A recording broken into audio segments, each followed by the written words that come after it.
कुठलाही सणवार असो किंवा आनंदाची बातमी असो, आपल्याला गोडाधोडाचं हे करायचंच असतं. तर ही अशी परफेक्ट जलेबी तुम्ही घरच्या घरी बनवू शकता. बाहेरून नेहमीच विकत आणण्यापेक्षा अगदी सोप्या पद्धतीने कशी बनवायची ते मी तुम्हाला दाखवते. एका टोपामध्ये 1 कप साखर, त्यामध्ये अर्धा कप पाणी घालायचं आणि हे व्यवस्थित विरघळेपर्यंत म्हणजे साखर विरघळेपर्यंत ढवळायचं. हा आपला जिलेबीसाठी लागणारा पाक आहे. थोडीशी साखर विरघळून झाल्यावर त्यामध्ये वेलची पावडर आणि 3-4 केसराच्या काड्या घालायच्या आणि हे व्यवस्थित विरघळवून घ्यायचं. साखर विरघळेपर्यंत आपल्याला हे ढवळत साखर विरघळवून घ्यायची. साखर पूर्णपणे विरघळवून झाल्यावरती तुम्ही याच्यामध्ये कुठलाही फूड कलर ॲड करू शकता. तर आता बघा मस्त साखर विरघळली आहे, साखरेला फेस येऊ लागलाय आणि थोडासा चिपचिपीत पाक तयार करून घ्यायचा. त्याच्यामध्ये मी आता इथे ऑरेंज कलरचा फूड कलर घातलेला आहे आणि हे व्यवस्थित मिक्स करून आपला हा जो जिलेबीसाठी लागणारा पाक आहे तो तयार झालेला आहे. तर बघा एकदम मस्त रंग आलाय. तुम्ही यामध्ये येल्लो रंगाचा सुद्धा वापर करू शकता. तर आता मी गॅस बंद केलाय आणि आता आपण पुढची प्रोसेस करणार आहोत. तर एका भांड्यामध्ये मी 1 कप इथे मैदा घेतलेला आहे.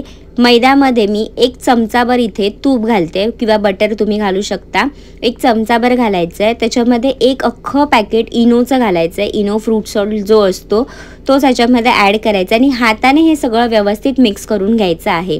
एकदम व्यवस्थित मिक्स करायचं, अजिबात गुठळ्या राहता कामा नये. जे आपण तूप घातलेलं आहे ते एकदम पिठामध्ये व्यवस्थित मिक्स करायचं.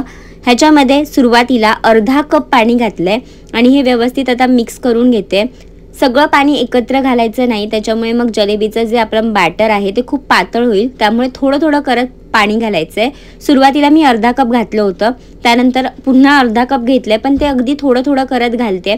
आधी थोडं घातलं आहे त्याच्यामध्ये बघा तुम्ही बघू शकता, कारण आपण फ्रूट सॉल्ट घातलं आहे तर तो ॲक्टिवेट होणार आहे. त्यामुळे ना थोडं थोडं करतच पाणी घालायचं, जास्त पाणी घालायचं नाही. आता इथे ना पूर्ण अर्धा कप पाणी घातलेलं नाही आहे मी. सुरुवातीला अर्धा कप घातलं आणि त्यानंतर अर्ध्या कपातलं थोडंसं पाणी उरलं आहे माझं. आणि हे जे बॅटरसाठी बरोबर जे कन्सिस्टन्सी आहे ती इथे तयार झालेली आहे. तुम्ही पाहू शकता एकदम परफेक्ट आहे.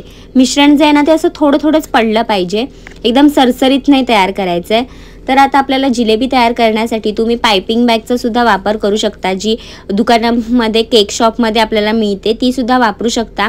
नसेल तर कुठलीही प्लॅस्टिकची पिशवी किंवा दुधाच्या पिशवीचा सुद्धा वापर करू शकता. तर मी घरामध्ये जी प्लॅस्टिकची पिशवी असते ना तिलाच असं ग्लासामध्ये ठेवलं आणि त्याच्यामध्ये 1-2 पळ्या मिश्रण घातलं आणि वरतून रबर बँडने मी हे पॅक करून घेतलं आहे. कारण का मला पुन्हा हे थोडं थोडं करत जिलेबी बनवायचं आहे आणि पुन्हा हे आपल्याला ठेवायचं आहे.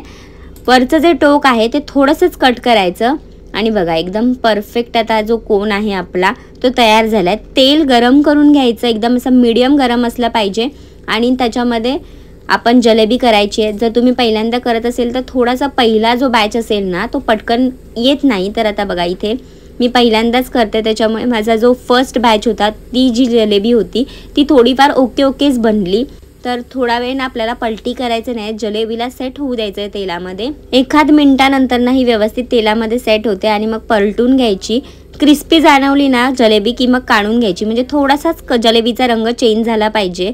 आणि मग ही बघा माझी ही फर्स्ट राऊंडची जी जलेबी आहे ती तयार झाली आहे. आता आपण जो तयार करून ठेवलेला पाक आहे ना त्याच्यामध्येच ही सरळ गरम जलेबी घालायची आहे आणि चमच्याच्या मदतीने ना मी थोडंसं ह्याला पूर्ण पाकामध्ये डुबवून घेणार आहे व्यवस्थित असं. तोपर्यंत आपण ही पाकामध्ये मुरते तोपर्यंत आपण दुसरा बॅच घालणार आहोत. हे असं राऊंड जलेबीला फिरवायचं आहे, अजिबात घाबरायचं नाही आहे. तेलाचं हाताचं अंतर मेंटेन करून आपल्याला हे करायचं आहे. तेल गरम असणार आहे आणि गरम तेलामध्येच आपल्याला हे सर्कल करत जिलेबी बनवून घ्यायची आहे. तर सेकंड राऊंडची जलेबी माझी थोडीफार अजून छान बनली. जसं आपण बनवत जाऊ तसं एकदम परफेक्ट होत जातात ह्या जिलेब्या.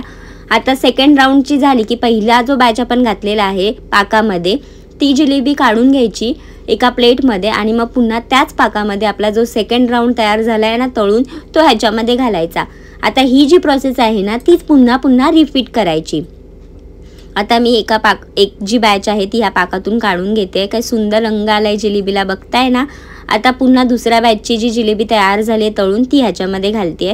तिला सुद्धा पाकामध्ये मुरत ठेवणार आहे. तोपर्यंत मग पुढची बॅचची जिलेबी मी तळणार आहे तेलामध्ये आणि ही प्रोसेस पुन्हा रिपीट करणार आहोत. तर अशीच प्रोसेस रिपीट करून माझ्या इथे 2 ताट भरून जिलेब्या तयार झाल्या. बघताय किती मस्त आहे. वरतून मी थोडेसे बदाम घातलेले आहेत. तुम्ही कोणतेही ड्रायफ्रुट्स इथे वापरू शकता थोडंसं डेकोरेशनसाठी.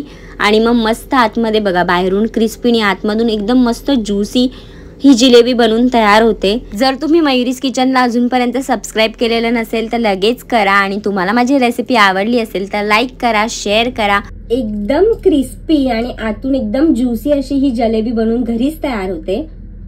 तुम्ही सुद्धा नक्की ट्राय करा आणि निरोगी खा, निरोगी राहा.